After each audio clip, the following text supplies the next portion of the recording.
Good morning, or good afternoon, or whatever time of the day or night it is. As the title of this video suggests, I had a heck of a time when I built a new PC.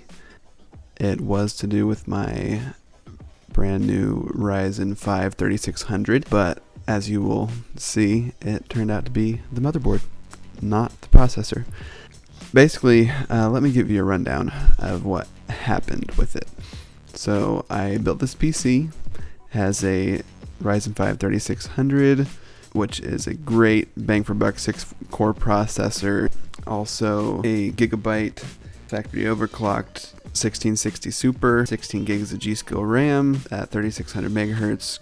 SFX power supply from EVGA. It's just a 450 watt, but it is solid. Ended up with a Silverstone SG13 case, added in a little Noctua fan, which we'll get to in a little bit, and then my motherboard is an Asus X570i Strix motherboard.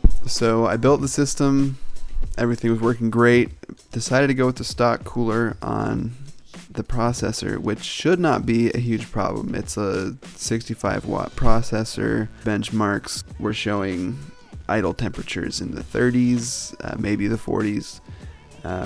And so it seemed to be great, but for some reason my idle temperatures were at 68 degrees. It was ridiculous. I tried all kinds of troubleshooting, replaced the thermal paste, reseated the heatsink, rearranged cables, moved the power supply to a different positioning, added in a Noctua case fan for extra airflow. That's all this stuff before I ended up with that case and that Noctua case fan. I was in a Core V1 from, I don't remember who makes those. So that one already had a huge fan built into the front. Same issue. It was just hot. It was constantly running hot, and I tried messing with Precision Boost Overdrive, turning that off, turned off DOCP for the RAM, even though that's it's needed in order to run it at its clocks you're supposed to use for it.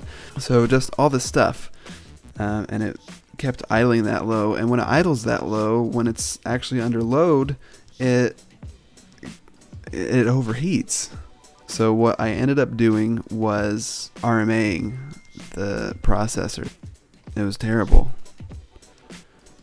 I don't even know if they honestly reviewed it, because within like 24 hours they're like, yep, this thing is borked and you need to get a new one. So they sent me a new one. That one took like a week. So all in all, I'm like a month into this PC build, not making any progress. They sent me a new one, installed it on my Twitch stream, by the way, which please join me on there, follow me, because I'm looking forward to it. It's going to be fun. Anyway, put the new processor in and had the same problem. And I'm just like, why? Why is it doing this? And so what ended up happening was, I don't know how I didn't find this earlier, but apparently Asus, their stock BIOS settings give way too much voltage to the CPU.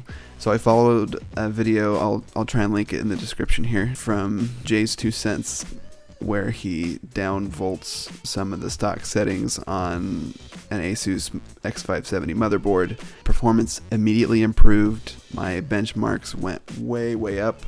My CPU temperature went way down. It's still a little bit high, idles in the mid to high 40s, but I am going to chalk that up to the case and PSU configuration and the fact that I am using the stock cooler, which is a Wraith Stealth, which is a fine cooler, but it's not a great cooler.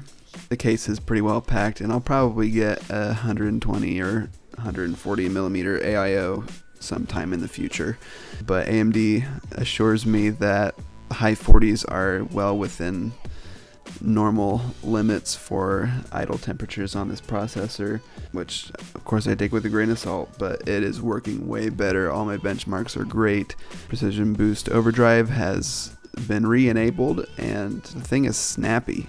So, word to the wise, if you get a Ryzen CPU and an Asus motherboard, please look at that video from Jay's 2 cents and get it working right, because otherwise you're going to be dealing with weird stuff. Anyways, that being said, thank you for sticking through to the end with me. I appreciate you watching. Please like and subscribe if this was interesting or useful in any way. And I appreciate you stopping by.